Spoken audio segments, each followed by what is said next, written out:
नहमदहु व नुसल्ली अला रसूलिहिल करीम अम्मा बाद फ़अऊज़ु बिल्लाहि मिनश शैतानिर रजीम बिस्मिल्लाहिर्रहमानिर्रहीम रब्बि इश्रह ली सदरी व यस्सिर ली अमरी वहलुल उक़दतम मिन लिसानी यफ़क़हू क़ौली। सूरत अल-माइदा आयत नंबर 78 खां वठी 88 ताईं तर्जुमो। लुइनल लदीन लानत कई वई उन्हनि माण्हुनि ते कफ़रू जिन कुफ़र कयो मिन बनी इसराईल मां अला लिसाने दाऊद व ईसा इब्न मरियम ज़ुबान सां दाऊद अलैहिस्सलाम ऐं ईसा अलैहिस्सलाम जी। ज़ालिक इहो बिमा बवजा उनजे असो उन्हनि नाफ़रमानी कई वकानू ऐं हुआ उहे यातदून हद खां अॻियां वधंदा। कानू हुआ उहे ला यतनाहुन न रोकींदा हिक ॿिए खे न रोकींदा हुआ अनिल मुनकर बुराई खां फ़अलूहु जेका उहे कंदा हुआ।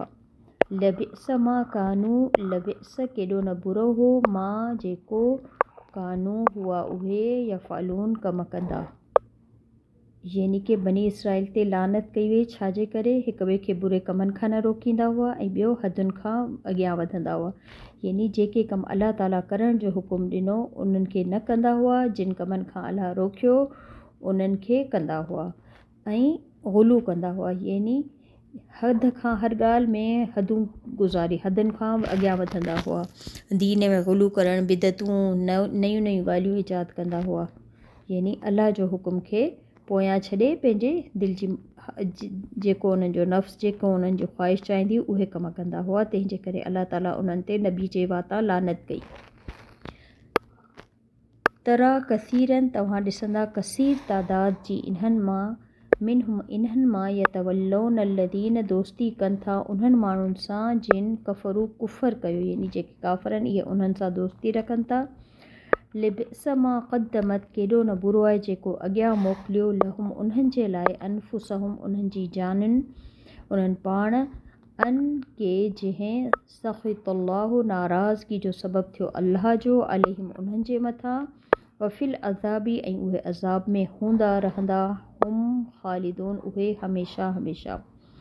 वलो कानू ऐं काश के हुजनि हा उहे युमिनून बिल्लाही ईमान आणीनि हा काश के उहे ईमान आणीनि हा अल्लाह ते वन नबी ऐं नबीअ ते अगरि ईमान आणीनि हा वमा उनज़िल इलैहि ऐं जेको नाज़िल कयो वियो उन्हनि जी तरफ़ मत्तख़ज़ूहुम औलिया न उहे दोस्तियूं रखनि हा न उहे ठाहीनि हा उन्हनि खे दोस्त यानी कंहिंखे काफ़िर ऐं मुशरिकिन खे उहे दोस्त न रखनि हा अगरि उहे अल्लाह ऐं रसूल ते ईमान आणीनि हा। लेकिन कसीरम मिनहुम अक्सरियत उन्हनि जी फ़ासिक़ून फ़ासिका यानी नाफ़रमान आहे। लतजीदन्न ज़रूरु तव्हां ॾिसंदा या पाईंदा अशद्दन्नास घणो सख़्तु माण्हुनि खे अदावतन लिल्लदीन आमनू दुश्मनी में उन्हनि माण्हुनि सां जिन ईमान आंदो अल यहूद यहूदिन खे वल्लदीन अशरकू ऐं उहे माण्हू जिन शिरक कयो जेके मुशरिक आहिनि। यानी मुसलमाननि सां दुश्मनी में सभिनी खां वधीक यहूद ऐं मुशरिक आहिनि। वल तजीदन ऐं तव्हां ॾिसंदा अक़रबहुम जेके वेझो आहिनि उन्हनि जे मवदतन क़ुर्ब जे मामले में मुहबत जे रिश्ते में लिल्लज़ीन उहे माण्हू आमनू जिन ईमान आंदो यानी ईमान वारनि सां वधीक वेझो या दोस्ती में तव्हां ॾिसंदा कंहिंखे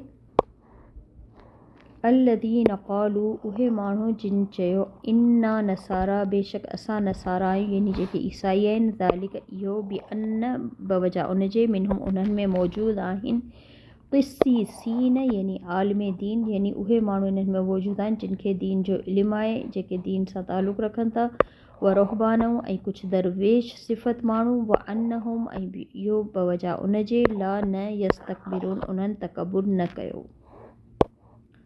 व इज़ा समिअू मा उनज़िल इलैहि ऐं जॾहिं उन्हनि ॿुधो जेको नाज़िल कयो वियो इलर रसूली रसूल जी तरफ़ यानी जॾहिं उन्हनि क़ुरान जी तिलावत ॿुधी जेको नाज़िल कयो वियो नबी पाक सल्लल्लाहु अलैहि वसल्लम जी तरफ़ कंहिं कुझु क्रिश्चन माण्हुनि यानी हीअ ख़ासि करे हीअ आयत ख़ासि करे हबशा में जेको नजाशी उनजे मुतलिक़ आहे। जॾहिं उनजे दरबार में क़ुरान जी तिलावत कई वई उन क़ुरान ॿुधो तरा आयूनहुम तव्हां ॾिसंदा उन्हनि जी अखियुनि खे तफ़ीदु मिन दम वही रहियूं हुयूं ॻोड़नि सां, यानी जॾहिं उन्हनि क़ुरान ॿुधो त उहे रोअणु शुरू थी विया। मिम्मा बवजा उनजे अरफ़ु उन्हनि सुञातो मिनल हक़ खे सुञाणे वरितो। यक़ूलून उन्हनि चयो रब्बना ए असांजा रब आमन्ना असां ईमान आंदो फ़क्तुबना पस लिखी छॾ असांखे मअश शाहिदीन गवाहनि में। वमा लना ऐं छा आहे असांखे ला नुमिनु त असां ईमान न आणियूं बिल्लाही अल्लाह ते वमा जेको जाअना अची वियो असां वटि मिनल हक़ मां, यानी हक़ खे सुञाणी वरितो असां।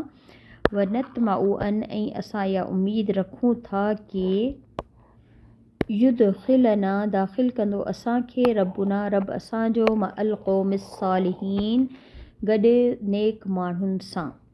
फ़असाबहुम पोइ बदिलो ॾींदो उन्हनि खे उनजो बदिलो ॾींदो या सवाबु ॾींदो उन्हनि खे अल्लाह ताला बिमा क़ालू बवजा उन्हनि जे जेको उन्हनि चयो जन्नातिन तजरी बाग़ात वहनि थियूं मिन तहतिहल अनहार उन्हनि जे हेठां नेहरूं ख़ालिदीन फ़ीहा हमेशह रहंदा उन्हनि में। वज़ालिक इहो ई आहे जज़ाउल मुहसिनीन बदिलो नेकी करण वारनि जे लाइ। वल्लदीन ऐं उहे माण्हू जिन कफ़रू कुफ़ुर कयो कज़बू ऐं उन्हनि इनकार कयो बि आयातिना असांजी आयात जो उलाइक इहे उहे माण्हू आहिनि असहाबुल जहीम साथी जहीम जा, यानी इहे उहे आहिनि जेके दोज़ख वारा आहिनि। सुब्हानक अल्लाहुम्मा व बिहम्दिक अशहदु अन ला इलाहा इल्ला अंत अस्तग़फिरुक व अतूबु इलैक। अस्सलामु अलैकुम व रहमतुल्लाहि व बरकातहू।